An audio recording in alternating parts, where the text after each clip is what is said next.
2024 లేదా 25లో డిగ్రీ లేదా బీటెక్ చదివారా? సాఫ్ట్‌వేర్ జాబ్ కోసం ఎదురు చూస్తున్నారా? అయితే కోడ్ జ్ఞాన్ 100 డేస్ కోర్సులో చేరండి. జాబ్ సాధించండి. నమస్కారం సార్. నమస్తే. సార్ ప్రతి ఒక్కరికి ఉండేటువంటి సమస్య కొంతమంది ఈఎంఐ అంటే 3 ఈఎంఐస్ అట్లా కట్టలేదు అని అంటే నోటీసు అవి ఇవి అని చెప్పేసి ఉంటాయని చెప్పేసి అంటుంటారు. కొంతమంది ఏంటంటే ప్రొసీజర్ పూర్తిగా ఫాలో అవ్వకుండానే ఏ బ్యాంకు ఫాలో అవ్వకుండానే జప్తు ఇల్లు మొత్తం ఆక్షన్కి తీసుకొని వెళ్ళడం స్టార్ట్ చేస్తూ ఉంటారు. ఆ టైంలో మనం స్టే తీసుకురావడానికి అవకాశం ఉంటుందా? ఉంటే ఏ సమయంలో ఏ ప్రొసీజర్లో దాన్ని తీసుకోవడానికి అవకాశం ఉంటుంది? ఇది చాలా అంటే యూస్ఫుల్ టాపిక్ అండి. ఇన్ఫర్మేటివ్ టాపిక్ నాగరాజు గారు తీసింది. ఇల్లు అన్నది రెండండి నాగరాజు. ఒకటి హోమ్ లోన్, ఒకటి మార్ట్గేజ్ లోన్. ఆల్రెడీ మన పేరు మీద ఉన్న ఇంటి పైన లోన్ తీసుకుంటే దాన్ని మార్ట్గేజ్ అంటారు, మన అందరికి తెలుసు. అవసరాలు ఉన్నప్పుడు మనం ఇంటి పైన కూడా లోన్ తీసుకుంటాం. అప్పుడప్పుడు ఇల్లు కొంటాం కదా, దాన్ని హోమ్ లోన్ అంటారు.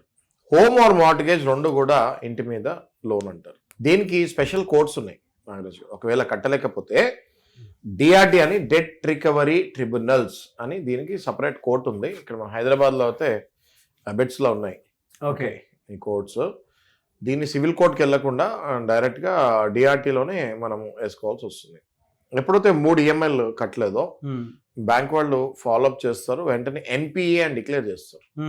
Non performing exactly non performing asset కింద డిక్లేర్ చేసి ఇంకా వాళ్ళ ప్రొసీజర్ వాళ్ళు స్టార్ట్ అయిపోద్ది.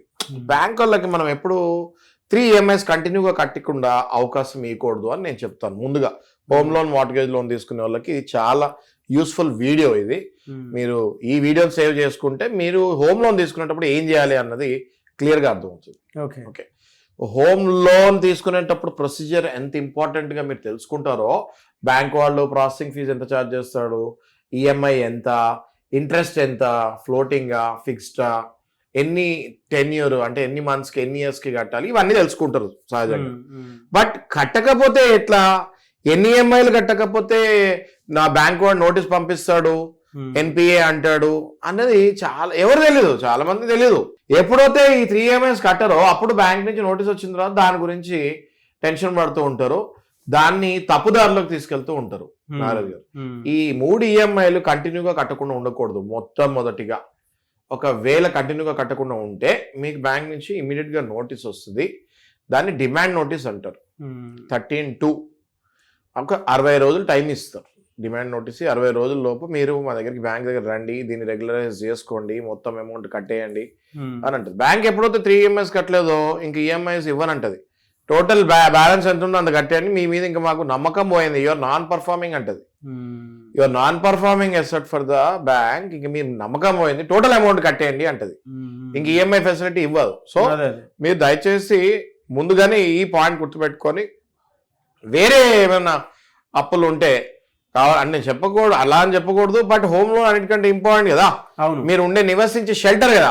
వేరే అప్పుల్ని కొంచెం డిలే చేసుకోండి, కానీ హోమ్ లోన్ మాత్రం టైం కట్టేయండి.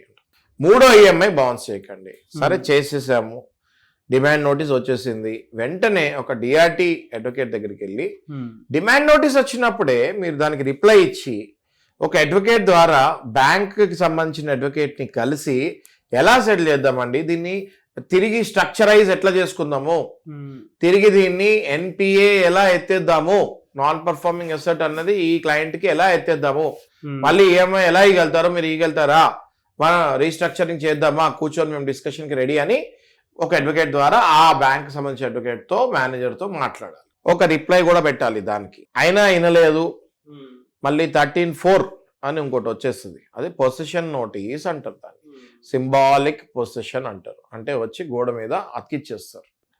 సింబాలిక్ పొసెషన్ అంటే ఆన్ పేపర్ మీ ఇల్లు మేము తీసేసుకున్నాము అని.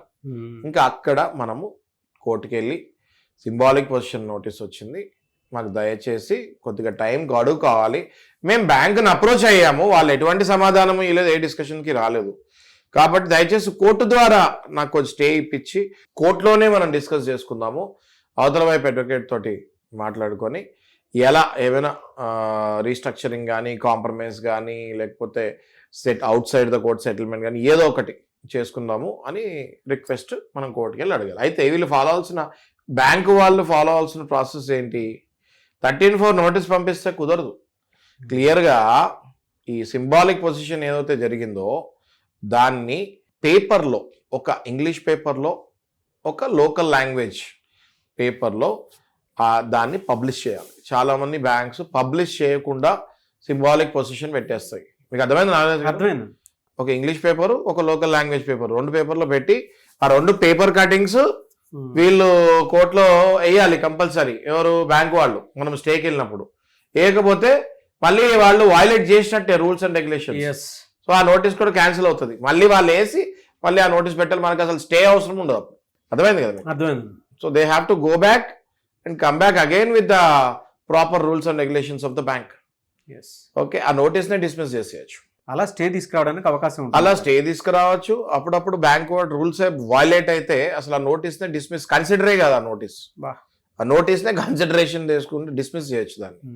ఓకే, అలాగా నెక్స్ట్ 13(4) కూడా మనం రిప్లై ఇవ్వలేకపోతే, సరిగ్గా వాదించలేకపోతే, అంటే ఆ సెక్షన్ ఏం చెప్తారు సార్? 13(4) అంటే పేపర్ మీద ఇల్లు తీసేసుకున్నట్టండి. 13(4)కి మీరు సరైన అడ్వకేట్ని పట్టుకొని పోకపోతే సెక్షన్ 14 కింద డైరెక్ట్గా మీ ఇంటికి వచ్చి మిమ్మల్ని బయటకు లాగేసి తాళం వేసేస్తారు. Okay okay, so that is very dangerous. So ఒక్కసారి మిమ్మల్ని బయటకు ఎక్స్ప్లెనేషన్ ఇవ్వడం అనేది చాలా ఇంపార్టెంట్. చాలా. నేను మీకు ఏదైతే 13(4) సింబాలిక్ పొజిషన్ చెప్తానో అది రాగానే స్టేకి వెళ్ళిపోవాలి. అది రాగానే స్టేక్ కనుక వెళ్ళకపోతే ఈ ప్రాబ్లమ్స్ అన్నీ జరుగుతాయి. ఎప్పుడైతే సెక్షన్ 14 కింద మీకు గనుక వారెంట్ వచ్చింది అనుకుంటే ఖచ్చితంగా లోపల ఉన్న మనుషులను కూడా కొద్ది టైం వ్యవధి ఇచ్చి బయటకు లాగి అది తాళం వేసేస్తాం జరుగుతుంది. ఎప్పుడైతే తాళం వేస్తారో వెంటనే ఏదో ఆక్షన్కి వెళ్ళిపోద్ది. ఆక్షన్కి వెళ్ళిపోయి సేల్ సర్టిఫికేట్ వచ్చేసిందంటే దాని మీద స్టే తీసుకుంటాం చాలా కష్టం అవుతుంది. కాబట్టి నేను చెప్పేది ఏంటంటే హోమ్ అండ్ మార్ట్గేజ్ లోన్ తీసుకునే వాళ్ళకి క్లియర్గా నేను చెప్పేది ఏంటి అంటే ఫస్ట్ నోటీస్ వచ్చినప్పుడే మీరు అడ్వకేట్ని కలిస్తే మీరు సేఫ్ ఉన్నట్టు.